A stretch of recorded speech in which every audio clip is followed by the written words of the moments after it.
होना कभी मंजिले मकसूद पर जो सुन लो ये है अभी।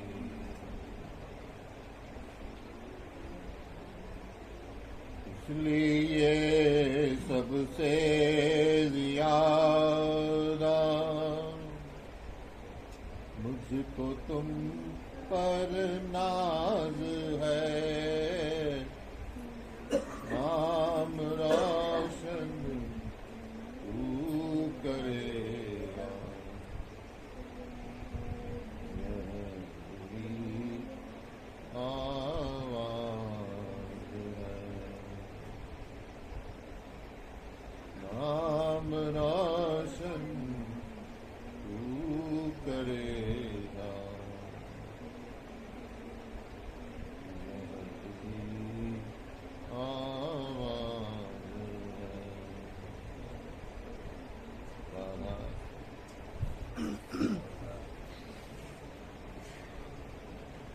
ये जो मैंने शुरू किया सत्संग से पहले,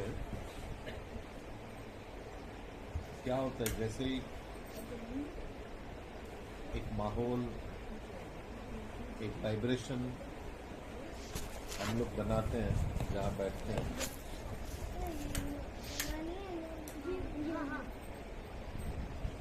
तो इससे क्या होता है कि जो सिर्फ बात करते हैं उसका असर नहीं होता है। वातावरण जो है जिसमें हम बैठते हैं उसका बहुत असर पड़ता है जहाँ पे आप बैठे हो।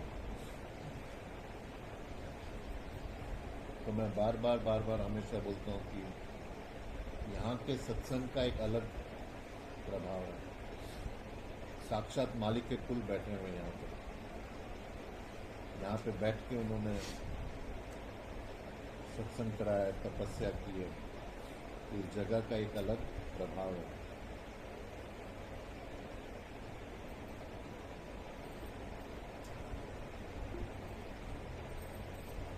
जैसे आज ही आई है जिसकी शादी हुई है, बड़ी सज के आई है। औरत कैसे अपने पति से नई शादी होती है, सज धज के, ऐसे कपड़े पहन के। क्यों? वो एक ऐसा ओकेशन है शादी का, अपने प्रीतम से, पति से मिलने का।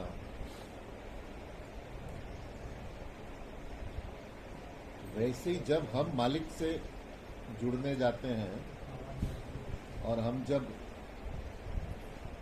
मालिक के दरबार में पेश होने जाते हैं, ऐसा आपको समझना चाहिए कि सत्संग में जब हम बैठे हैं, हम लोग मालिक के दरबार, साक्षात मालिक के दरबार में पेश हो रहे हैं। तो हमने क्या ड्रेस पहनना है? वो जो है हमारा मानसिक वस्त्र,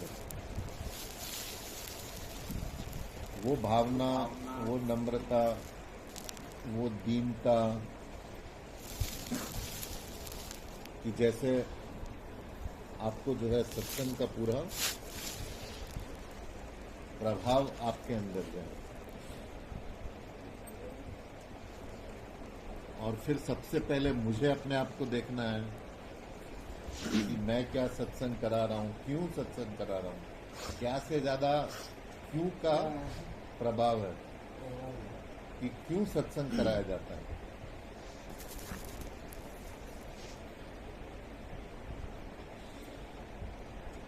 इसका क्या पर्पस है कि मैं दुबई से चल के आके और बहुत शौक से, चाव से महाराज जी की समाधि में आता हूँ। सत्संग तो चलो हो जाता है, बाय द वे संडे आ जाता है तो हम सत्संग करते हैं, लेकिन वो जो महाराज जी यहाँ समाधि पे आने का एक चाव रहता है, एक आकर्षण रहता है, क्या मकसद है, क्यों हम लोग इसके साथ जुड़े हैं, क्यों हम लोग आते हैं सत्संग में, ये आप लोगों को पता होना चाहिए कि क्या मकसद है। तमाशा करना है या फिर हमको हमारे जीवन की गणत करनी है। वो जीवन की गणत के ऊपर बहुत मैंने बोला आपको कि क्या चीज़ें, खासकर जो आप लोग नौजवान हो, बच्चे हो,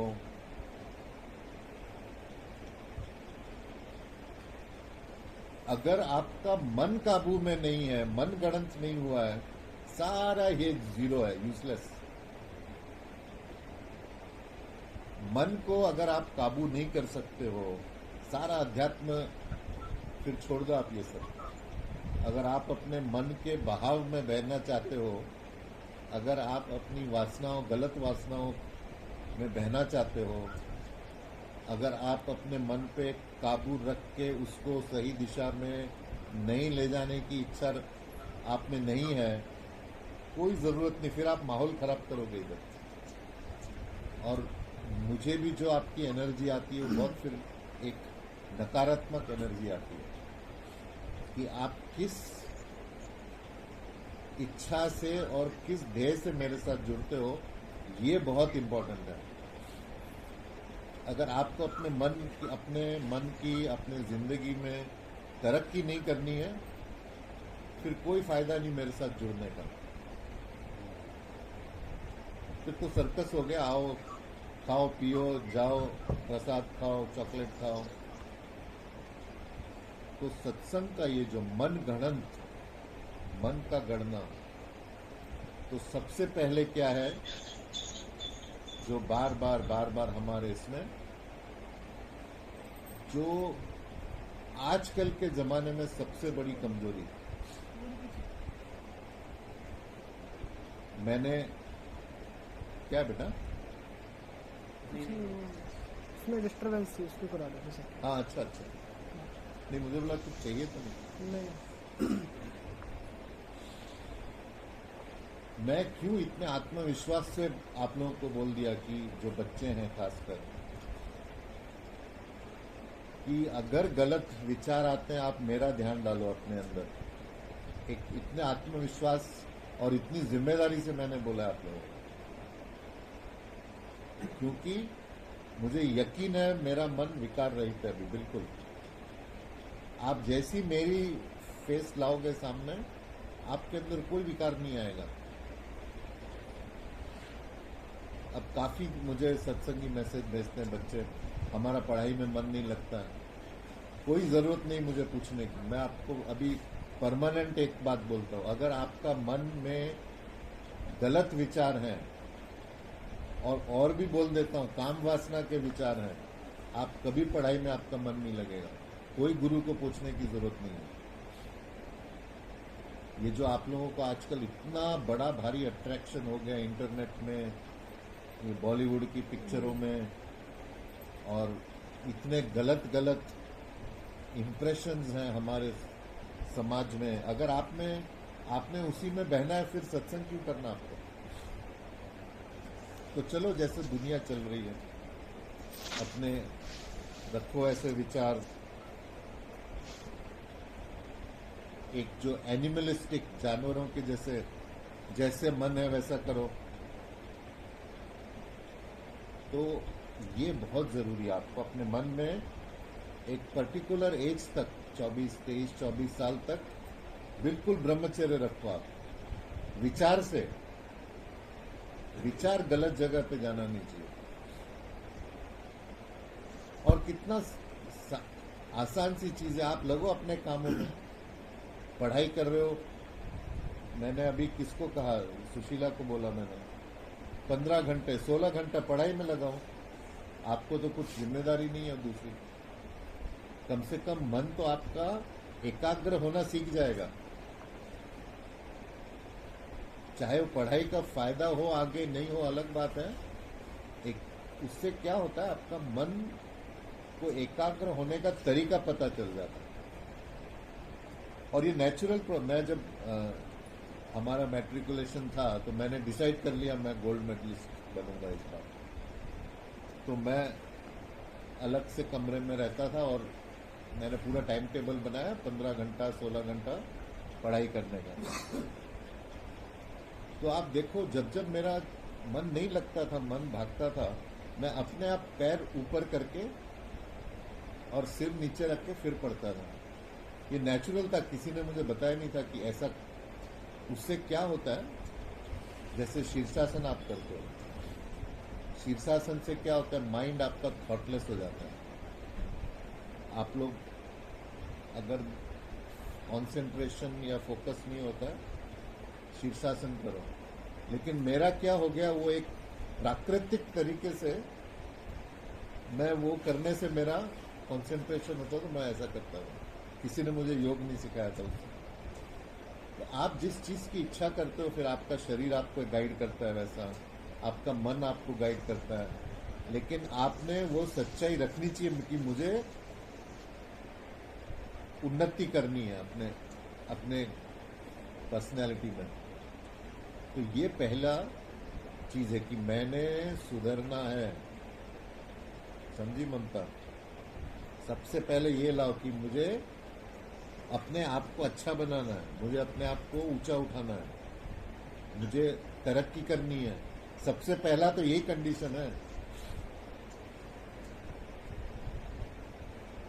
अगर आपके अंदर वो नियत ही नहीं है, वो इच्छा ही नहीं है, फिर क्या फायदा सत्संग का। जहां पे आप हो वहां से आगे बढ़ो, ये इच्छा होनी चाहिए। फिर मेरी भी मैं भी इसी नियत से सत्संग कराता हूं कि आपका फायदा हो। अगर आपका फायदा नहीं होता है मेरे साथ जुड़ने का, तो फिर बेकार है, फिर तो मेरे में कमी है। अगर आपके अंदर बदलाव नहीं आता, आपके सोच में, आपके व्यवहार में अगर बदलाव नहीं आता, फिर क्या फायदा सत्संग का। तो ये एक बात जो है आप लोग ख्याल में रख के, और फिर हम लोग सत्संग को आगे बढ़ाएंगे। तो ये आज का शब्द है, अरुण रखा तुमने, अरुण गाएगा, ये भरोसा तेरा है। ये दाता दयाल का बहुत ऊंचा शब्द है। इसमें दुनियावी और आध्यात्मिक सारे, जो आज योगेश ने बड़ी अच्छी बात बोली, आप आध्यात्मिक बात बताते हो। अच्छा है, 10 साल की उम्र में इसको आध्यात्मिक मतलब तो पता है। कुछ तो फायदा हुआ मेरे आने का यहाँ पे। हाँ, इनसे पूछा मैंने बच्चों से, क्या सीखा तुमने, तो ये बोलता आप आध्यात्मिक बातें बताते हैं। तो कुछ तो एक तो फायदा हो गया मेरे आने का। बहुत अच्छा। राधा स्वामी। आप लोग सॉरी, आंख बंद करके ये एक एक शब्द पे फोकस करो। ये जो शब्द है दाता दयाल के, एक उसमें शब्द का बहुत गहरा मतलब है। तो आंख बंद करके उस पे फोकस करो आप, जो ये शब्द है भरोसा तेरा। ठीक है?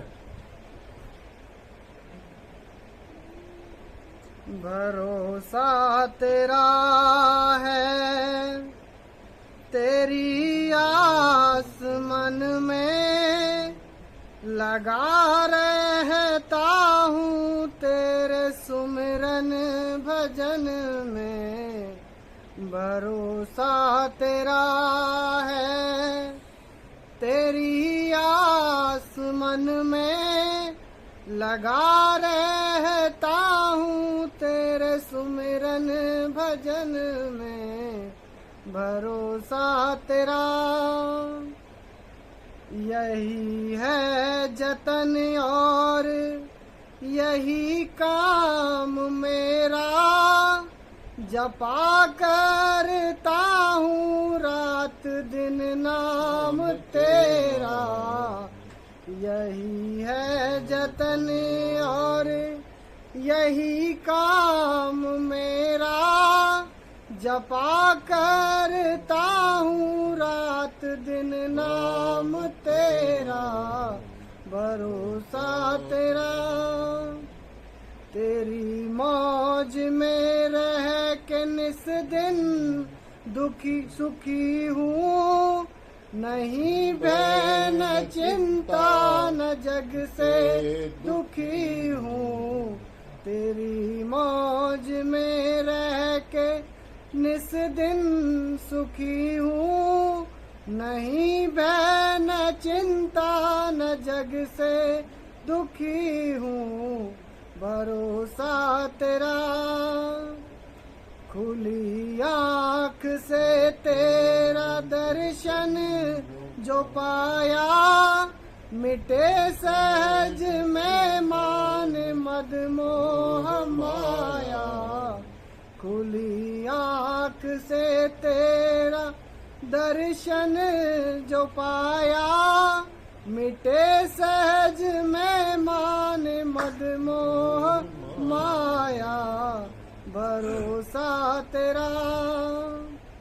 न जोगी न साधु न ज्ञानी बना मैं, न भोगी असाधु न मानी बना मैं।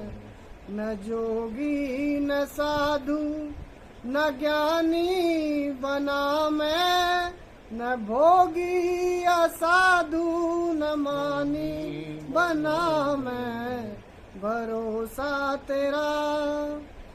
जो था पहले अब भी वही रूप मेरा, न व्यापा मुझे काल काहे रफेरा।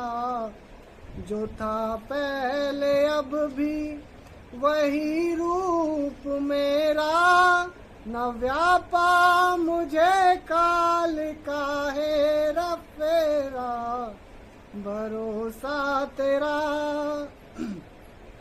न जागा न सोया न सुषुप्ति में आया, न आशा निराशा के बहने सताया। न जागा न सोया न सुषुप्ति में आया, न आशा निराशा के बहने सताया, भरोसा तेरा। न दौड़ा न बैठा न लेटा कभी मैं, न माता पिता और न बेटा कभी मैं। न दौड़ा न बैठा न लेटा कभी मैं, न माता पिता और न बेटा कभी मैं, भरोसा तेरा। नहीं ब्रह्म माया का है द्वंद मुझको, न उलझा सका कर्म का फंद मुझको। न ब्रह्म माया का है द्वंद मुझको, न उलझा सका कर्म का फंद मुझको, भरोसा तेरा। सहज रूप है और सहज कर्म बानी, सहज में सहज की सहज हो निशानी। सहज रूप है और सहज कर्म बानी, सहज में सहज की सहज हो निशानी, भरोसा तेरा। सहस दल अनेक और त्रिकुटी की त्रिपुटी, दशाद्वैत की सुन में भी न प्रगटी। सहस दल अनेक और त्रिकुटी की त्रिपुटी, दशाद्वैत की सुन में भी न प्रगटी, भरोसा तेरा। महाशून अद्वैत का भाव छूटा, भंवर में नहीं काल माया ने लूटा।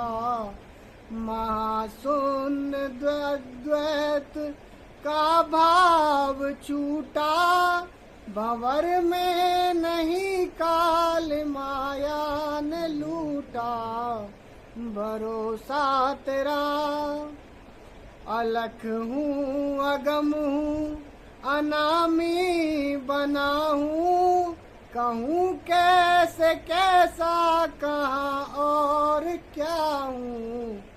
अलख हूँ अगम हूँ, अनामी बना हूँ, कहूँ कैसे कहूँ कैसे कैसा, कहाँ और क्या हूँ। भरोसा तेरा गुरु राधा स्वामी ने आकर चिताया, मेरा रूप मुझको सहज में लखाया।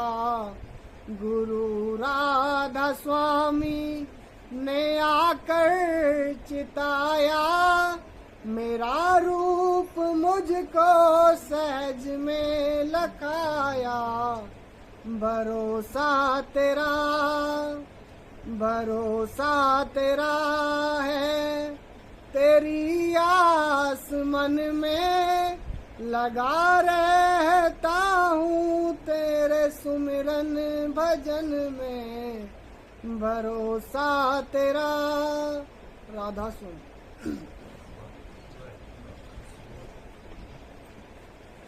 पहला शब्द आप देखो इसमें, भरोसा। इसके जो एक एक शब्द के ऊपर घंटे सत्संग दी जा सकते हैं, ऐसा शब्द है दादा दयाल। भरोसा। आप देखो दुनियावी जिंदगी में भी भरोसा कितना काम करता है। पति पत्नी आपस में भरोसा, माँ बेटी आपस में भरोसा, भाई बहन आपस में भरोसा। बेटा कहीं भी हो, जंगलों में जाता है, सारा दिन रहता है, उसको भरोसा है मैं जाऊंगा शाम को अपनी माँ की गोद में, माँ की गोद मेरा इंतजार कर रही है। भरोसा। अब जो है इसमें दाता दयाल बोलते हैं, भरोसा तेरा है, तेरी आस मन में लगा रहता हूँ, तेरे सुमिरन भजन में। यही है जतन और यही काम मेरा, जपा करता हूँ रात दिन नाम तेरा। सुमिरन जो है ये हमने पौने दो बजे शुरू किया था। हाँ हाँ, अभी 2:15। कब शुरू किया था? 20 मिनट्स हुए अभी। 20 मिनट हुए। 22 मिनट्स। हाँ, 40 मिनट। क्यों ये ऐसा शब्द है, इसमें दिन पूरा दिन निकल सकता है, इतना गहरा शब्द है, इसलिए मैं टाइम का थोड़ा ये करूँ। भरोसा तेरा है, तेरी आस मन में भरोसा तेरा है। अब पहले आप ये अपने अंदर ये डिसाइड करो कि जब मैंने कहा कि आपको क्या चाहिए, तो उसी हिसाब से फिर आप भरोसा रखोगे। भरोसा तेरा है। तो अगर आपने दुनियावी जिंदगी में तरक्की करनी है, तब भरोसा अपने आप पे रखो, मैं तेरा। अपने आप के ऊपर भरोसा कि मैं कर सकता हूँ, मैं आगे बढ़ सकता हूँ, मैं पैसे कमा सकता हूँ, मैं नाम से बढ़ सकता हूँ। ये भरोसा आपने अपने आप पे रखना है। जो युवा है, अब सब लोग भरोसा अपने आप पे नहीं रख सकते हैं। विश्वास कौन रख सकता है? मैंने परमदयाल जी महाराज बाबा फकीर के आखिरी सत्संग की सिर्फ एक लाइन सुनी, और दूसरी बात जब मानवदयाल जी महाराज ने 2 चैप्टर अपने किताब के होशियारपुर में भेजे थे मंदिर में, और कोई पढ़ रहा था, बाबा फकीर सुन रहे थे, तो 2 चैप्टर किसी ने पढ़ के बाबा फकीर को सुनाए। जो किताब है सिद्ध सत्पुरुष फकीर बाबा चमत्कारों से परे। तो मैं वहीं बैठा था, कुछ मेरे ख्याल 17-18 साल का था मैं। तो परमदयाल जी ने मानव दयाल जी महाराज को एक चिट्ठी लिखी। लिखा, शर्मा मैंने तेरे 2 चैप्टर पढ़े, तबीयत मेरी कहीं की कहीं पहुंच गई। अगर मैं आज भी मर जाऊं तो मुझे दुख नहीं होगा। मुझे पूरा यकीन है कि तेरे जाते पाक से ये शिक्षा फैलेगी फैलेगी फैलेगी। मुझे अभी भी वो वर्ड्स याद है, कितने साल पहले की बात है, मेरे ख्याल 1970। 1996 में ना जी, हाँ। मानव मंदिर में है वो। हाँ लेकिन फैलेगी। हाँ लेकिन ये उन्होंने जो चिट्ठी लिखी थी, मेरे ख्याल 1980 की बात होगी, 1979 या ऐसा। नहीं, ये तो 79 में लिखा, 79 की बात है। मैं तभी 19 साल का होऊंगा, तो 79 की बात है ये। तो जब मैंने ये सुना अपने कानों से कि परमदयाल जी महाराज ऐसा बोल रहे हैं कि मैं आज भी मर जाऊं तो मुझे कोई दुख नहीं होगा, और फिर वो जो उनका आखिरी सत्संग था, उन्होंने मानव दयाल जी से कहा कि एक वक्त आ जाएगा शर्मा जब मैं और तू का झगड़ा खत्म हो जाएगा और तुम उस आखिरी अवस्था में पहुंच जाओगे जहां पे मैं पहुंचा हूं, लेकिन उससे पहले तुमको मेरा ये काम करना पड़ेगा। इसीलिए मैं बैठा हूं लालच में कि उस आखिरी अवस्था मिलेगी, जरूर मिलेगी। मानव दयाल जी महाराज को तो एक गुरु की गारंटी, मुझे तो 2 गुरु की गारंटी है। तो जब मैंने ये सुना, मैंने फिर डिसाइड कर लिया कि जो है इनके साथ अपनी जिंदगी निभा जाऊं, मानव दयाल जी महाराज के साथ। और देखो उन्होंने ये बात पकड़ी, जो उनके आखिरी वक्त में उन्होंने कहा मुझे कि मैं तुझे भी ले जाऊंगा अपने साथ। जब मैंने उनसे कहा कि महाराज अब तो आप पहुंच गए, वो जो आखिरी सत्संग में आपको परमदयाल जी ने बोला था, और फिर जब उन्होंने मुझे कहा कि मैं अब गुम अवस्था में हूं और वहां सारी आत्माएं मस्ती में रहती हैं, लेकिन तुझे भी साथ ले जाऊंगा मैं, तो वो जो एक पक्का स्टैम्प पेपर पे गारंटी, तो भरोसा, मुझे यकीन था कि ये मानव दयाल जी महाराज मालिक के रूप में और ये मुझे ले जाएंगे अपने साथ। भरोसा था पूरा। कभी मैंने दुनियावी बात सोची नहीं अपने बारे में। आप देख लो, इस उम्र में मेरे पास कुछ नहीं है, सारे ऐश आराम है, लेकिन न सेविंग है, न घर है, न मकान है, न जमीन है, कुछ नहीं। भरोसा, तो ये भरोसा तेरा है, तेरी आस मन में। मैं बोलता हूं इसके एक एक शब्द पे घंटों बात कर सकते हैं। तेरी आस, तो पहला मैंने आपको बताया भरोसा। आपकी आस क्या है? अगर आप देखा देखी में फंसते हो, यार वो जा रहा है सत्संग में, कुछ तो बढ़ रहा होगा, चलो मैं भी पीछे पीछे जाऊं। आपको अपने अंदर झांक के देखना है कि मेरी असली आस क्या है। क्या मैं दुनियावी तरक्की चाहता हूं? क्या मैं इंजीनियर सच में बनना चाहता हूं? क्या मैं चार्टर्ड अकाउंटेंट बन, सच में मेरी वो आस है क्या? तो आपने सबसे पहले अपनी आस देखनी, मेरी आस क्या है, और उस हिसाब से मालिक से मांगना है आपको। भरोसा तेरा है, तेरी आस मन में। आप सबको तो मालिक नहीं चाहिए,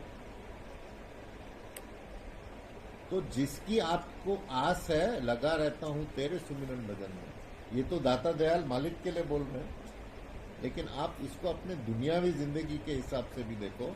जो आपकी आस है उसका आपने सुमिरन और भजन करना है। तो समझो आपको अच्छा इंजीनियर बनना है, तो आप जुड़ोगे, इंजीनियर गुरु पकड़ोगे आप, फिर सारा दिन उसी का सुमिरन करोगे। फिर क्या होगा, आपके सपने में भी वही आएगा।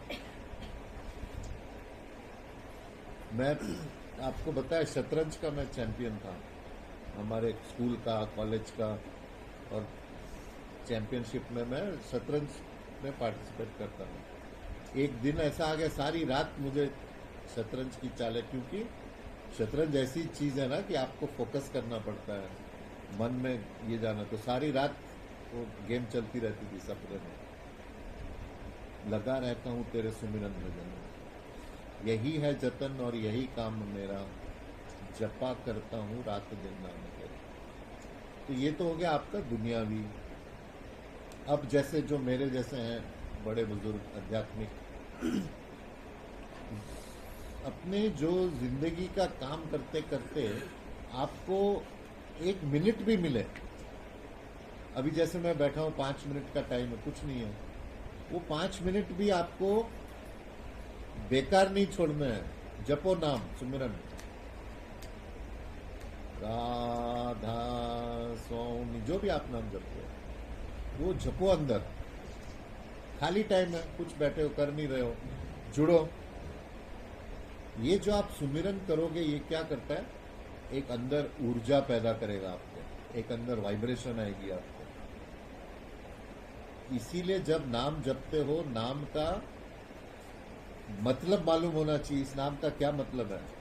तो अगर आप राधा स्वामी बोलते हो तो अपने आप को समझो राधा, और मैं जा रहा हूं मिलने स्वामी से। ये अपने अंदर, अपने अचेतन मन में ये भरो कि मुझे मिलना है मेरे स्वामी से, मिलना है, मिलना है, मिलना है। लगा रहता हूं तेरे सुमिरन भजन में, यही है जतन और यही काम मेरा, जपा करता हूं रात दिन नाम तेरा। जो मानव दयाल जी बोलते थे, कोई औरत कैसे अपने पति का नाम जपती है, वो थोड़ी सारा दिन सीमा जी बोलती होंगी नरेश नरेश नरेश, नहीं बोलती। वो क्या होता है, आपके अचेतन मन में आपका पति समाया होता है, बिल्कुल आप दुनिया के सब काम कर रहे हो लेकिन आपके अचेतन में पति समाया हुआ है। ऐसा नाम जपना है। 24 घंटा तो आप नाम नहीं जप सकते, आपने दुनिया के भी काम करने हैं, लेकिन अपने सबकॉन्शियस अचेतन मन में बिठा दो उस मालिक को, मैं उसका वो मेरा, और मालिक से मालिक को मांगो। ये जो है हमारी इस उम्र में, ऐसा हमारा एक दृढ़ यकीन होना चाहिए, वो हमारा है, मैं उसका हूं। अब उसके पास जाने के लिए क्या आपको क्वालिफिकेशन चाहिए। मानव दयाल जी के आखिरी शब्द जो फोन में उन्होंने कहा था, वो जब भी फोन करते थे आखिर में बोलते थे, अच्छा आ जाना मिलने मेरे से, और फोन रखते थे फिर। तो जो आखिरी फोन कॉल था उनका, मुझे बोले तुम वीजा लेके आ जाना। उनको मैं बोल रहा था मैं आपका वीजा बना रहा हूं, आप आओ दुबई। फिर मुझे बोले तुम आओ मिलने मेरे से, वीजा लेके। तो देखो मानव दयाल जी महाराज की, ये मेरे अपनी कल्पनाएं, सही हो गलत हो, उनकी फेवरेट किताब जो थी मानव दयाल जी महाराज की थी, the science of God realization. ये बाबा फकीर की लिखी हुई, कि मालिक को रियलाइज करने का, मालिक को अनुभव करने का विज्ञान। तो मानव दयाल जी महाराज ने मुझे वो किताब दी और बोला तुम इस किताब से दुबई में सत्संग शुरू करो। हम लोग 15 दिन में एक बार सत्संग करते रहे। तो मैं पढ़ता गया वो किताब, और वहां एक लाइन थी लिखी कि मालिक के दरबार में जाने के लिए गुरु आपका वीजा इश्यू करता है। वीजा लिखा हुआ था उधर। तो समझो अगर आपने दुबई जाना है या अमेरिका जाना है, आपको क्या करना पड़ता है, इंटरव्यू देना पड़ता है, वीजा की क्वालिफिकेशन होता है, आपकी कितनी इनकम है, आप कहीं वहां जाके सेटल तो नहीं हो जाओगे, आपकी उम्र कितनी है, तो वो क्वालिफिकेशन होती है वीजा के लिए, तब आपके ऊपर वीजा लगता है। तो वहां मालिक के दरबार में जाने के लिए आपको कुछ शर्तें पूरी करनी पड़ेगी यहां पर। और हमारी इसमें उम्र में क्या एक ही शर्त है बस, हम कितनी श्रद्धा, कितने प्रेम, कितने जज्बात और कितने फोर्स से शरणागत होते हैं। शरणागत जो कृष्ण ने अर्जुन को गारंटी दी, तुम सब धर्म छोड़ के मेरी शरण में आ जाओ, मैं तुमको सारे पापों से मुक्त कर दूंगा, गारंटी दी। ये भी मानव दयाल जी महाराज का फेवरेट श्लोक था, सर्वधर्मा परित्यज्य हाँ,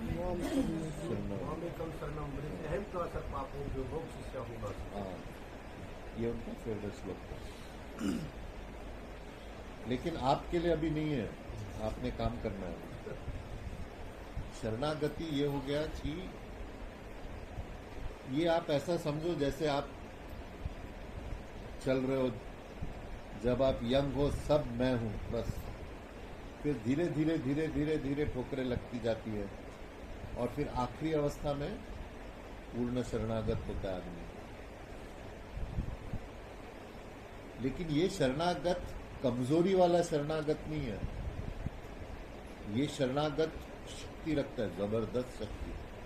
आप देखो मानव दयाल जी महाराज ने कैसे मेरे सामने कितने रोज चमत्कार करते हैं, लेकिन अगर आप बाहर से देखो तो 4 आदमी उनको उठा रहे हैं, डॉक्टर उनको ये दे रहा है,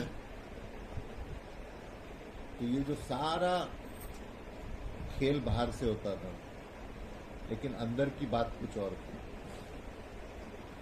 तो सुमिरन, अगला शब्द है तेरी मौज में रह के निस्दिन सुखी हूँ, नहीं भय न चिंता न जग से दुखी हूँ। ये मेरा फेवरेट शब्द है इसमें। आप देखो हमारी सारी प्रॉब्लम्स क्या है, भय और चिंता। क्यों हम भय क्यों आता है? आप देखो कभी बैठे बैठे, ये मैं अपनी भी बात बताता हूँ, जो शब्दानंद जी महाराज ने मुझे संत सदगुरु वक्त बोला है, मतलब ये सारे वक्त की जो कमजोरियां हैं वो है मेरे में, जो मैं आप लोगों को बोलता हूँ, ये एक्सपीरियंस से बोलता हूँ। मैं जो आपको बोलता हूँ मत पढ़ो ये सब बॉलीवुड चक्कर, ये गलत वासनाओं में, मेरे अनुभव है ना, क्योंकि मैंने वो अनुभव किया, इसलिए मैं चाहता नहीं हूँ आप लोग अपनी शक्ति जाया करो और अपने विचार वेस्ट करो उधर। भय और चिंता क्यों आती है? इतना आध्यात्मिक होने के बाद भी मैं जब बचपन में ये था, हाय ये नहीं हो जाए, हाय वो नहीं हो जाए, ये क्यों आता है अपने माइंड में? क्योंकि भरोसा नहीं है। आप जितना चिंता करते हो इसका मतलब उतना कम आपको भरोसा है। कौन सी आफत है जो टाले नहीं टलती कभी, नाम को हथियार जानो तुम नहीं अनजान हो। कोई ऐसी प्रॉब्लम नहीं है जो जिसका हल नहीं है। अगर मालिक आपको कोई तकलीफ देता है, वो साथ में उसका हल भी आ रहा है पीछे। आप बस थोड़ा सा धैर्य रखो और धैर्य के साथ ग्रैटिट्यूड, आभार, हाँ, आभार प्रकट, कृतज्ञता, पेशेंस एंड ग्रैटिट्यूड। जब भी आपके ऊपर तकलीफ आए, ये 2 बात आप मेरी याद रखो बस। ये पक्का इलाज है भय और चिंता का। तेरी मौज में रह के निस्दिन सुखी हूं, नहीं भय न चिंता न जग से दुखी हूं। खुली आंख से तेरा दर्शन जो पाया, न व्यापे मुझे मान मद मोह माया। तो ये जो है भरोसा की कमी के कारण हम में भय और चिंता आती है। दूसरा कारण भय और चिंता आने का, मैं बार बार वही बात पे आता हूं क्योंकि बाबा फकीर इस पे बहुत स्ट्रेस देते थे। ब्रह्मचर्य के कमी के कारण चिंता आती है। अगर कोई सही तरह से ब्रह्मचारी है उसको चिंता आएगी नहीं बिल्कुल, क्योंकि सारा अंदर ही है ना। एक आदमी करोड़ों अरबों रुपए रख के भी चिंता में रहता है, एक फकीर खाली हाथ रह के मेरे जैसा निश्चिंत रहता है। तो मन के अंदर के अवस्था है ना, चिंता तो बाहर का लेना देना कुछ नहीं है। तो घूम फिर के बात वहीं पे आती है, आप अपने शक्ति को स्टोर करके रखो। तेरी मौज में रह के निस दिन सुखी हूं, नहीं भय न चिंता न जग से दुखी हूं। तो भरोसा रखने से क्या होगा, ये जो आपने सोचना कि हाय ये न हो जाए, हाय ये न हो जाए, हाय ये न हो जाए, वो रुक जाएगा। तेरी मौज में, हाँ। और दूसरा जो मैंने शब्द कहा वो मैं सोच रहा था कि कौन सी आफत है जो टाले नहीं टलती कभी। ये दाता दयाल का दूसरा शब्द है, बहुत अच्छा शब्द है। नाम को हथियार जानो तुम नहीं अनजानो। आप ऐसी कोई चिंता नहीं है, कोई प्रॉब्लम नहीं है। मेरे ऊपर ऐसी ऐसी चिंता है, मेरी चिंताएं तो करोड़ों वाली थी। आप लोगों की तो कुछ हजार, मैं सुनता हूँ आप लोगों की बातें, ये तो कुछ 20,000, 25,000, 20 लाख, 25 लाख की। मेरी तो करोड़ों रुपए वाली चिंताएं होती थी। मैं सोचता था ये कभी पूरी नहीं होगी, होती थी लेकिन अपने आप सोल्यूशन आता था। जितना आप होनहार स्टूडेंट हो उतना टफ पेपर आएगा आपको। लोग बोलते ना हम इतने अच्छे हैं, क्यों हम लोग सफर को क्या बोलते हैं, सफर संघर्ष नहीं, क्यों हम सहन लोग- कष्ट हाँ? भोग रहे हैं, हाँ, भोगना। कष्ट क्यों भोगते हैं हम लोग, इतने अच्छे हैं, क्यों हमको मालिक कष्ट देता है। तो जितना आप तगड़े स्टूडेंट हो, मालिक उतनी तगड़ी परीक्षा देगा आपको। तो ये मेरा एक दूसरा बहुत ही अच्छा अनुभव रहा है। कोई ऐसी प्रॉब्लम नहीं है जिसका हल नहीं है। अभी मेरी एक फ्रेंड होती थी बचपन की, तो एक बार उसकी माँ ने सारा मुझे 1 घंटा सुनाया, ये चिंता वो चिंता, ये मेरी लड़की पढ़ती नहीं, ये नहीं वो नहीं, तुम उसको समझाओ। सारी करीब 1 घंटा मुझे अभी भी याद है। अच्छा, आज वो मेरी उम्र की लड़की थी। आज देखो आप प्लेबैक करो, वो अपने लड़की के बारे में वही चिंता कर रही है जो उसकी माँ उसके बारे में कर रही थी। वो बोल रही है मेरा लड़का है, पढ़ता नहीं, इसका मन 10 मिनट बैठता नहीं एक जगह, ये वो क्या करेगा। मेरे इमीडिएटली बोला यही बात तेरी माँ तेरे बारे में बोलती थी, इसको लड़का कौन देगा, ऐसी है वैसी है, व्यर्थ की चिंता। मैंने बोला देख आज तो तू बन गई, इतना अच्छा पति मिल गया, सब हो गया, सेट हो गई, तेरी माँ ने 1 घंटा मेरा दिमाग खराब किया। तो हम लोग उसको मैन्युफैक्चर करते हैं, उसको हम लोग क्या बोलते हैं, हाँ उत्पादन, चिंताओं का उत्पादन, नया कि नहीं ये चिंता प्रोड्यूस करो चिंता। और भय और चिंता क्या होता है, ये आपकी पूरी अंदर के आपके सिस्टम को अफेक्ट करता है। ये बीमारियां आती हैं, क्या क्या होता है, तो ये आप बता दो। तेरी मौज में रह के निस दिन सुखी हूं, नहीं भय न चिंता न जग से दुखी हूं। खुली आंख से तेरा दर्शन जो पाया, मैं बता रहा हूं इसके एक एक शब्द पे आप फोकस करो। खुली आंख से तेरा दर्शन जो पाया, मिटे सहज में मान मद मोह माया। अब एक तो क्या है खुली आंख, जो मैंने आपको बताया, मैं हमेशा आपको बोलता हूँ सत्संग में अपना मन, अपनी कॉन्शियसनेस खुली रख के आओ। क्यों ये यहाँ पे मैं नहीं बोल रहा हूँ, आपको मैं गारंटी देता हूँ, ये 100% नहीं 1000%, ये सत्संग मैं नहीं कराता हूँ। कि जिस टाइम मैं इधर से बाहर निकला मैं अलग ही आदमी होता हूँ। यहाँ पे वो करा रहे सत्संग।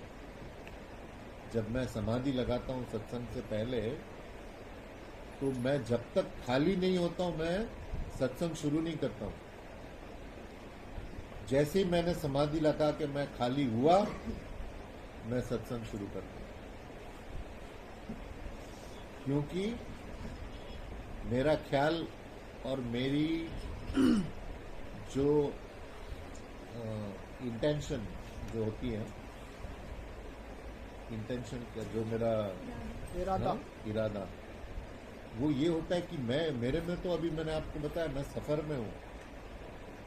तो जब तक मुझे यकीन नहीं होता है हाँ भाई आ गए मेरे मास्टर, तब मैं सत्संग शुरू करता हूं। तो खुली आंख से तेरा दर्शन जो पाया, मिटे सहज में मान मद मोह माया। ये एफर्ट का काम नहीं है अध्यात्म। समझा योगेश? आज बहुत खुश हो गया मैं इसकी बात सुनकर कि कम से कम कोई तो मेरा सत्संग सुनता है। हाँ? कोई और सुने ना न सुने, योगेश सुनता है। खुली आंख से तेरा दर्शन जो पाया, मिटे सहज में मान मद मोह माया। ये जो मार्ग है, आप देखो इनका जो जो आप मिले हो, जो मानव दयाल जी से मिले हैं, जो बाबा फकीर से मिले हैं, या जो श्रद्धानंद जी महाराज से मिले हैं, सहजता। आप जैसे अगर श्रद्धानंद जी महाराज को बाहर मिल लो कहीं पर, आपको लगेगा ये संत है। आप समझोगे अरे ये तो कोई मामूली सा कहीं क्लर्क होंगे, ऐसा सहज। क्यों ऐसा व्यवहार होता है? क्योंकि उन्होंने अहंकार छोड़ दिया होता है। श्रद्धानंद जी महाराज की सबसे बड़ी जो खासियत थी उनका ब्रह्मचर्य। और मैं क्यों बार बार बोलता हूं, मैं आपको बता रहा हूं, उस रात को जो 1-2 घंटे का सत्संग मुझे कराया उन्होंने, बहुत सी बातें होती, मैं धीरे धीरे बताऊंगा वो।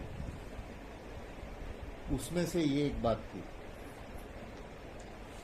कि मैं जब बैठता हूं यहां पर, अगर मैं ये भी फर्क करूं, ये औरत है, ये लड़की है, ये लड़का है, ये आदमी है, तो मेरी वो गिरावट है।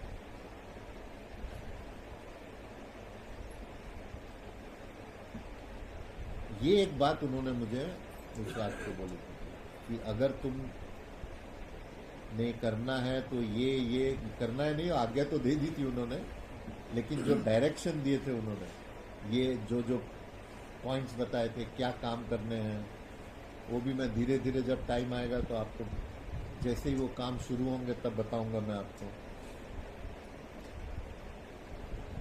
सो ऑफ द मेनी थिंग्स जो उन्होंने मुझे बोले थे, ब्रह्मचर्य का बात उन्होंने बताई। और श्रद्धानंद जी महाराज स्थित थे ब्रह्मचर्य में। मैं तो उनको 82 से उनके साथ में टूर कर रहा हूँ। 82 से जब भी हम मानव दयाल जी महाराज से फ्री होते थे, मैं उनके साथ ही बैठता था। तो ये जो सहजता, कोई अहंकार नहीं। मानव दयाल जी महाराज का ऐसे खड़े रहते थे हुजूर 24 घंटे। आप देखो क्या भक्ति थी उनकी गुरु की। 24 घंटे नतमस्तक, 24 घंटे शरणागति, 24 घंटे ये रहना अवेयर कि मेरे गुरु को क्या चाहिए। तो वो नहीं पहुंचेंगे तो कौन पहुंचेगा। और फिर उससे क्या आती है? सहजता। गुरु आपके अहंकार को खत्म कर देता है। मिटे सहज में मान मद मोह माया। वैसे मान का जाना इतना आसान नहीं है। बड़े बड़े, सबसे ज्यादा तो मैं अब 4 महीने से काम कर रहा हूं, सबसे ज्यादा मान मद मोह गुरुओं में होता है। ये आध्यात्मिकता में मैं सोच रहा था मैं दुनिया से बच के आऊंगा इधर, आध्यात्मिकता में ज्यादा प्रॉब्लम है। क्यों? सहजता नहीं है। वो सहजता बहुत जरूरी है, क्योंकि जो काम आप सहज से करोगे, आप देखो मैं क्रिकेटर था तो क्रिकेट का एग्जांपल देता हूं। जो बहुत अच्छा बैट्समैन होगा ना, जब वो बैटिंग करेगा आपको लगेगा कि कितना आसान है बैटिंग करना। जैसे आप हमारे टाइम में सचिन तेंदुलकर होता था, तो वो जब खेलता था ऐसा लगता था कितना आसान है क्रिकेट। जो गुरु जितना कंफ्यूजन को जो भी कंफ्यूजन जो आप अगर समझ रहे हो, भ्रमित उलझन, हाँ भ्रमित भ्रम, हाँ। तो जो जितना उलझन या भ्रम में होगा वो उतनी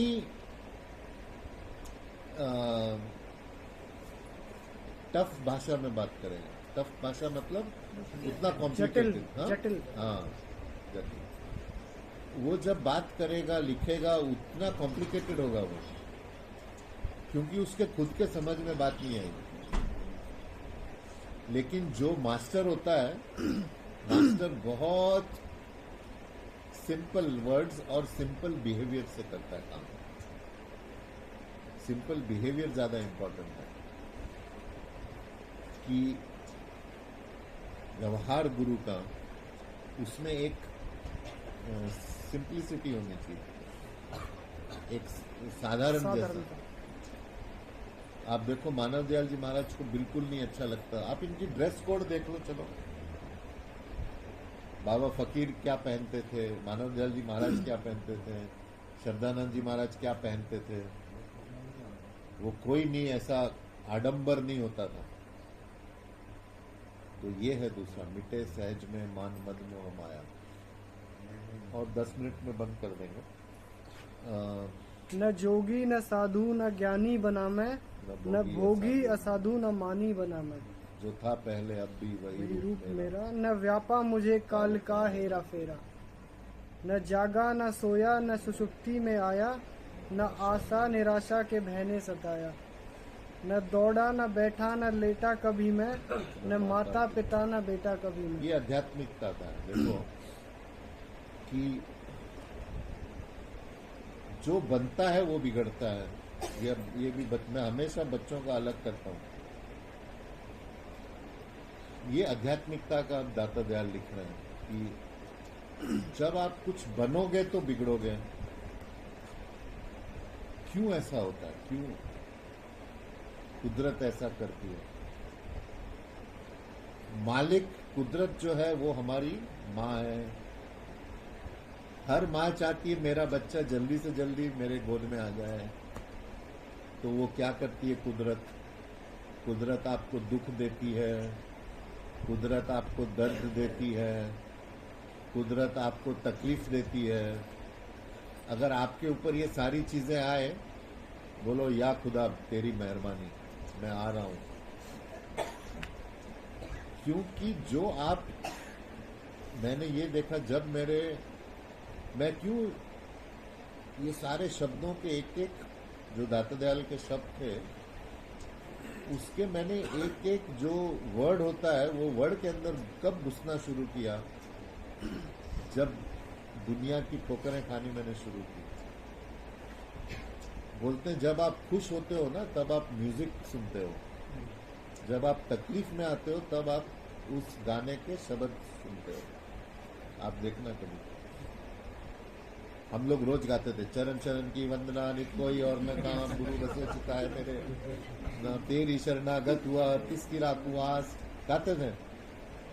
लेकिन जब तकलीफ आई फिर मैंने वो वर्ड दिए, तेरी शरणागत हुआ अब किसकी राखू आस, आस तो तेरी दया की जैसे। हाँ, पहले तो बस गाते थे महाराज जी आ गए गा रहे, लेकिन जब डंडा पड़ा तब जो है तेरी शरणागत हुआ। तो ये होता है जब कुदरत आपको, और ये बाबा फकीर ने कब बोला मुझे, जब मैं 20 साल का था। बोले जब ठोकर तुम खा जाओगे तब आना इस तरफ। तो उन्होंने पहले ही मुझे वार्न किया था कि बेटा ठोकर खाओगे तब आपका अध्यात्म परिपक्व होता है। लेकिन आपको उस अनुभव से फायदा उठाना चाहिए। हम लोग क्या करते हैं मिस्टेक, हम लोग जो मालिक हमको अनुभव देता है हम लोग मालिक को करेक्ट करते हैं, अरे यार ये गलत कर दिया भगवान, उसको बचा लेना चाहिए था, मर गया वो, अरे मेरा घाटा हो गया, भगवान फायदा कराना चाहिए था। हम लोग भगवान को सिखाते हैं मालिक को, अरे मालिक ये करो। क्या जो एक बूंद होता है या जो एक लहर होती है वो सागर के साथ बहे, उसमें उसकी भलाई है। अगर लहर सागर को बोले कि यार सागर तू ऐसा चल क्योंकि मुझे इस तरफ जाना है, वो सागर लहर को डायरेक्ट करता है, तब लहर भी खुश रहेगी।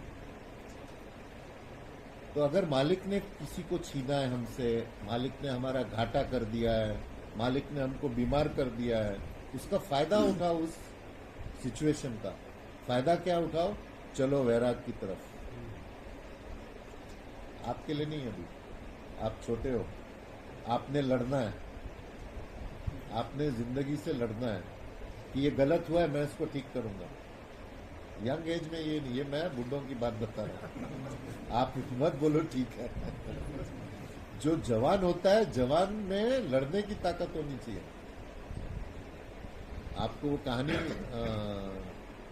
ये हमेशा हर बच्चों को इंस्पायर करनी चाहिए। कहानी उपनिषदों की है, जो मानव दयाल जी ने एक बार जिक्र किया था कि दो पक्षी थे, उन्होंने एक दिन सोच लिया कि हम सागर को सुखा देंगे, और तब जाके सागर की लिमिटेशन तय हुई। तो यंगस्टर को ऐसे सोचना है, मैं सब कुछ कर सकता हूं, मैं साक्षात मालिक का रूप हूं, कोई ऐसी चीज नहीं है जो मैं नहीं कर सकता, ऐसा यंगस्टर को सोचना चाहिए। फिर जब डंडे पड़े फिर अलग बात है, फिर आओ इस तरफ। आप पहले ही हथियार डाल दोगे तो आपका वैराग में वो ताकत नहीं होगी। पहले अपने आप को पूरा जलाओ ना, खत्म करो, फिर जब राख बन जाए तब पता चलेगा हाँ मैं तो कुछ भी नहीं था। तो यंगस्टर ने ये बात नहीं सोचनी है। वो क्या बात थी, आपने डाइवर्ट कर दिया मुझे कि इसकी रात को हाँ, तकलीफ मालिक देता है, उसमें आप एक पॉजिटिविटी देखो कि मालिक बुला रहा है मुझे, टाइम आ गया मेरा। और फिर जो है आप उस वैराग से, उस विरह से आप जुड़ो मालिक से, क्योंकि आखिर तो सच्चाई यही है ना कि ये सारा एक सपना है, कुछ नहीं है ये। आप देखो 25 साल पहले की बात, तो सपना ही लगेगी ना आपको, खत्म हो गई।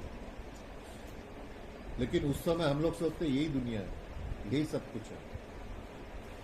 मुझे याद है मैं छोटा ऐसे ही था, 8-9 साल का, मैं सोचता था ये बड़े संत हैं, बाबा फकीर, ये क्यों नहीं इंडिया को क्रिकेट में जिताते हैं, काय के संत हो गए कुछ संत, इंडिया को हर क्रिकेट मैच जीतना चाहिए। क्यों, बुद्धि उतनी थी मेरी। तो मालिक हमको ये सारे अनुभव देता है ताकि हम लोग आध्यात्मिकता में बड़े आगे। तो दुख जो भी आते हैं हमारे, कुछ लोग होते हैं जो अपने पिछले जन्मों के अनुभव से गुजर चुके होते हैं। ये जो मुझे बाबा फकीर ने एक बार कहा था कि वो फिर एक एक्सेप्शनल आत्माएं होती हैं। वो बचपन से, विवेकानंद 5 साल की उम्र में सफेद प्रकाश देखते थे, वो अलग होती है, वो अलग आत्माएं होती हैं, बहुत एक्सेप्शनल सोल्स होती हैं। तो क्या था वो शब्द, तो न दौड़ा न बैठा न लेटा कभी मैं, न माता पिता न बेटा कभी मैं। देखो माता, हम लोग ये जो है सारा जो मैं बता रहा था अभी, कि कोई माँ बनता है, कोई बेटा बनता है, कोई औरत बनती है, कोई पति बनता है। आप देखो अलग बैठ के सारा ड्रामा है ये, और एक दिन ये खत्म होना है। इस बात को हमेशा ख्याल रखना, इसका सुमिरन कि हम लोग यहाँ पे टेम्पररी आए हुए हैं, तो ये जो भी कुछ अभी हो रहा है ये कुछ टाइम के लिए है, मेरी तकलीफ है कुछ टाइम के लिए। हर दुख, अगर आप सुख चाहते हो और आप सुख में मजे ले रहे हो तो ऐसा तो आप नहीं बोल सकते हो ना कि मैं फिर दुख नहीं आएगा। अगर आप पहाड़ी पे हो तो साथ में वो वैली को क्या बोलते हैं? घाटी। हाँ, खाई। हाँ, खाई किसने बोला? अनामी ने। हाँ, अनामी ने बोला। तो बच्चे हमारे ज्यादा स्मार्ट हैं। तो जो आप अगर उस पे जाते हो शिखर पे, आपको खाई के लिए भी तैयार रहना है। अगर आपने खाई में नहीं जाना है तो शिखर की मत सोचो। ये क्या है? ये दुनिया का अरेंजमेंट है। न माता पिता और न बेटा कभी नहीं। मुझे याद है परमदयाल जी ने मेरी माँ को सत्संग कराया था स्पेशल। होशियारपुर में मेरी माँ गई थी तो कुछ और भी लोग आए थे हैदराबाद से, इधर उधर से। तो उन्होंने सत्संग में कहा, निर्मला तू सत्संग के लिए आई है, ये बाकी सब तमाशा देखने आए हैं। ये परमदयाल जी ने सत्संग में, तो मैं तुझे सत्संग कराता हूँ। कोई बाप नहीं, कोई पति नहीं, कोई बेटा नहीं, कोई चाचा नहीं, कोई बेटी नहीं, कोई दामाद नहीं। ये उन्होंने मेरी माँ को सत्संग कराया। ये नहीं कि है नहीं कुछ, वो नहीं, लेकिन इन ट्रूथ, सच्चाई में वो एक अपीयरेंस है। जैसे बर्फ होती है, बर्फ है, ठंडा भी है, लेकिन आप थोड़ा उसको गर्म करो पानी हो जाता है, थोड़ा गर्म करो वो वेपर हो जाता है। फिर आप उसमें हाइड्रोजन एंड ऑक्सीजन के मॉलिक्यूल्स होते हैं। तो वो एक सच्चाई नहीं का मतलब कि वो एक टेम्पररी एग्जिस्टेंस है। ये सारा जो हमारा है आडंबर, ये एक टेम्पररी एग्जिस्टेंस है। तो उसमें जितना अच्छी तरह से खेल जाओ वो अच्छा है।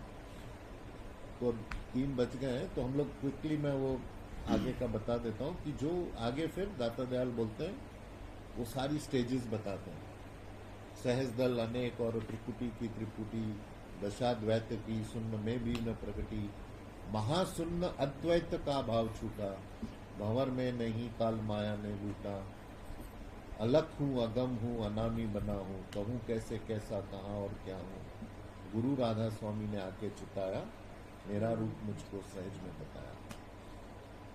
तो दाता दयाल सारी स्टेजेस की बता रहे हैं। सहज दल कंवल होता है। सहज दल कंवल आपकी अनेक इच्छाएं होती है।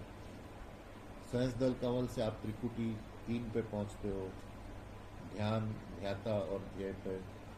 त्रिकुटी के स्थान पे बच्चों को ध्यान लगाना चाहिए। बच्चे, ये जो स्थान होता है, आप जब तक साधन नहीं करोगे आपकी विल पावर नहीं बढ़ेगी। आपके अंदर एक इतना जबरदस्त स्ट्रांग सामान दिया है मालिक ने। मैं क्यों साधन पे जोर डालता हूं? जब तक आप साधन मेडिटेशन नहीं करोगे आपकी इच्छा शक्ति नहीं बढ़ेगी। क्यों एक बच्चा पैदा होता है वो बोलता है मैंने ये बनना है, बचपन से उसको पता होता है। तो इच्छा शक्ति जबरदस्त होनी चाहिए कि मैंने ये करना है, मैंने ये करना है, मैंने ये करना है। त्रिकुटी की त्रिकुटी, सहज दल अनेक त्रिकुटी की दशा द्वैत की शून्य में भी न प्रगति। महाशून्य तक मन होता है। महाशून्य अद्वैत का भाव छूटा, भंवर में नहीं काल माया में छूटा। तो ये जो स्टेजेस हैं ऊपर की, अलख, अगम, अनामी, अभी इसको नाम का मतलब पता चल गया कि ज्ञान ये है अगम, वो ज्ञान में आना। प्रैक्टिकल यानी वो आपके एक तो होता है जानना, दूसरा होता है मानना, तीसरा होता है उस रहनी में रहना। वो होता है जब आप उस रहनी में हो, तब जो है आप देखो उसका प्रभाव पड़ता रहेगा। अलग हूं अगम हूं अनाम। गुरु राधा स्वामी ने आके चिताया। ये अभी हमने फास्ट ट्रेन पकड़ ली, 3 बज रहे, तो इसके ऊपर दिनों दिन सत्संग चल सकता है। गुरु राधा स्वामी ने आके चिताया, मेरा रूप मुझको सहज में लखाया। ये जो हमारे गुरुओं की सच्चाई थी, जो मैं भी बार बार मैं दरअसल क्या है, मैं डरता हूं ये एक तरह से कि अगर कोई भी मैं गलत बात बोलूं, वो कर्म मुझे स्टिक हो जाएगा। इसकी सफाई करती रहनी। मैं सोचता हूं कोई गलत बात नहीं निकले मेरे मुंह से, कि क्या है सच्चाई, सब आपके अंदर है। आपको कहीं जाने की जरूरत नहीं है। आप कोशिश तो करके देखो। आप चलो अंदर, आप जैसे जैसे अंदर चलते हो, आप देखोगे आपकी सराउंडिंग चेंज हो रही है, आपकी इच्छाएं पूरी हो रही है। फिर आपको क्यों ये 100 किलो का गुरु चाहिए? कोई जरूरत नहीं है आपको इतना भार उठाने की। आप भूल जाओ मेरा फिजिकल एग्जिस्टेंस। मैं तो निकल गया हूं फिजिकल से, इसका कोई मतलब ही नहीं है। गलत तरीके से मेरे साथ मत जुड़ो। आप मुझे तकलीफ देते हो।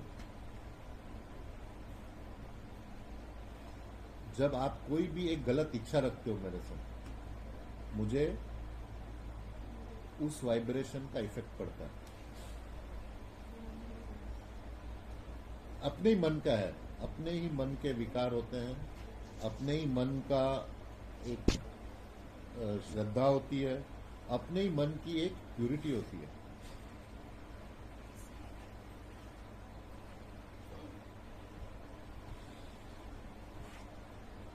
इसके ऊपर हम लोग किसी दिन और बात करेंगे कि अगर मुझे अपनी सफाई करनी है, आपको भी अपनी सफाई करनी है।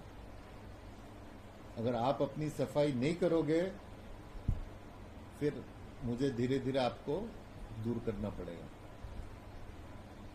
क्योंकि जब मैं बोलता हूं, मैं मतलब मेरे पीछे बड़ा मिशन है। ये दाता दयाल का मिशन है, बाबा फकीर का मिशन है। ये संख्या का मिशन नहीं है। मेरी माँ ने वो जो सत्संग मुझे कराया था, 4-5 भी हो बहुत हो गया। वो जो उन्होंने मेरी माँ ने मुझे बोला था कि जब गुरु का काम करोगे,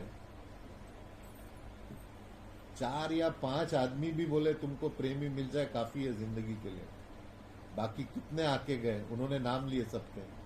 दाता दयाल आके गए, गुरु नानक आके गए, बाबा फकीर आके गए। दुनिया तो वैसी की वैसी है। हम सोचते हैं अरे मैं बदल दूंगा दुनिया, मैं कुछ नहीं होता है वो। आखिर अपने कुछ गिने चुने 8-10 लोग होते हैं जिनके साथ एक प्रेम का एक रिश्ता कायम हो जाता है। बाकी फिर शिक्षा चलती रहती है आगे। कौन उससे फायदा उठा ले क्या पता। मैं आपको इसीलिए बता रहा हूं, अगर आपने मेरे से जुड़ना है, आपको अपने अंदर की सफाई बहुत जरूरी है। नहीं तो प्लीज मत आओ आप सत्संग में, माहौल खराब होगा। अब मैंने आज नरेश जी को बोला कि इनके गुरु प्रसाद जी के घर का एक पूरी फोटो, इनके ऊपर में आर्टिकल लिखना है मुझे, कि जो बाबा फकीर की सारी शिक्षा है इन्होंने उतारी है अपने परिवार में। इसके ऊपर मैं पूरा आर्टिकल मानव मंदिर में छापूंगा, फेसबुक में, हमारे वेबसाइट में, कि क्या हमारी शिक्षा है। एक आदर्श परिवार, शांति से रहता हुआ, साथ में रहता हुआ, बहुत बहुत यूनिक इनकी। मैं बहुत खुश हुआ वहां पर। और फिर जब उस लड़की ने मुझे बोला कि सारे देवी देवता का वास है यहाँ पर, उससे मुझे और इफेक्ट पड़ा। तो ये जो है प्रैक्टिकल आध्यात्मिकता, ये हमारा ध्येय है, ये हमारी कुंजी है। आप लोग सब सत्संग अटेंड करो और फिर मन में जो सोचना है सोचते रहो, गलत सलत, तो सारा बेकार हो जाएगा। जैसी गलत थॉट आए खत्म करो। जैसे समझो आप अर्जुन जैसे निकले हो गन लेके, मैं ऐसा करता था जब मैं यंग था। मैं अपने माइंड में लेके चलता था, मेरे पास एक गन है, जो भी गलत थॉट आए शूट करो। तो वो जो आपकी कमाई हो जाएगी ना एक जवानी में, ये सारी आपकी लाइफ में रहेगी आपके साथ। ज्यादा नहीं, आपको 25 साल रखना है अपने आप को बिल्कुल शुद्ध। फिर आप देखोगे आपके आगे की जिंदगी में ये थॉट्स आएंगे ही नहीं आपके माइंड में।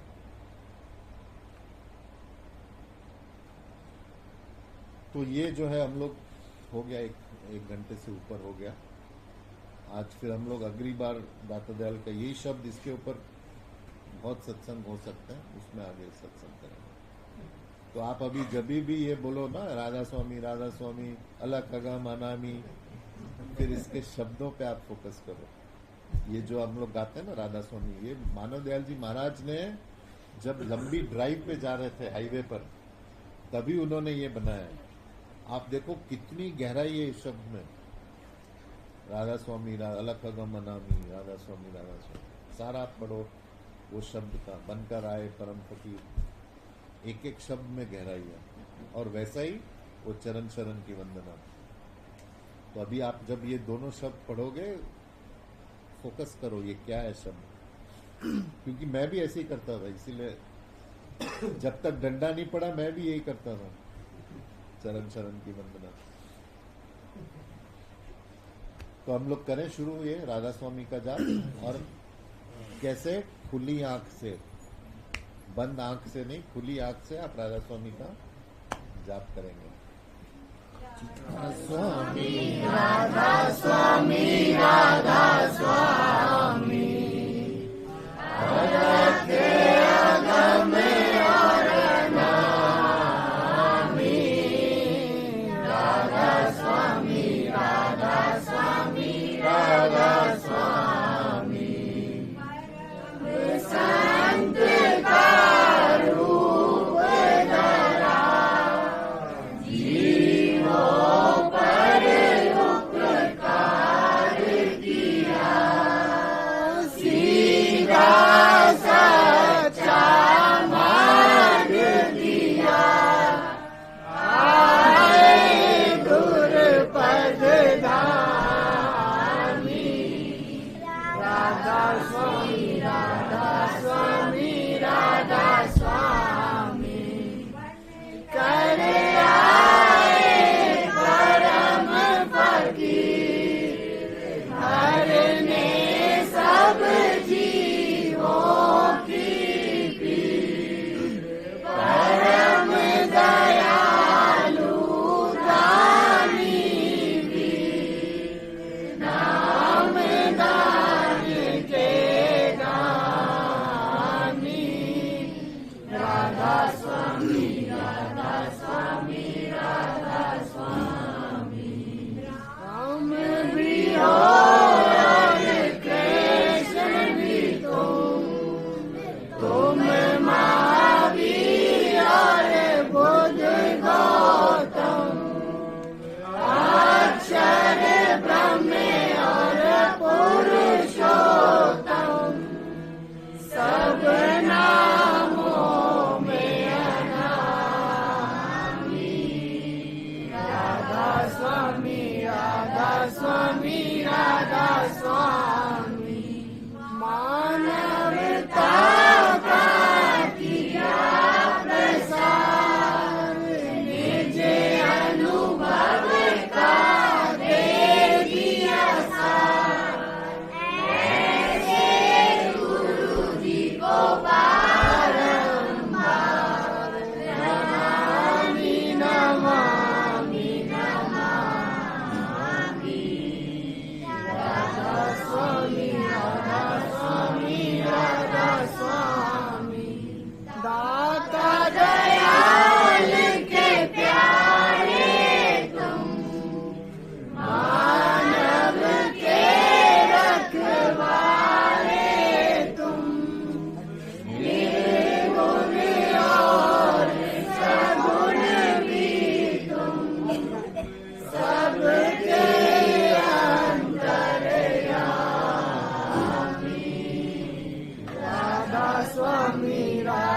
स्वामी राधा स्वामी राधा स्वामी राधा स्वामी राधा स्वामी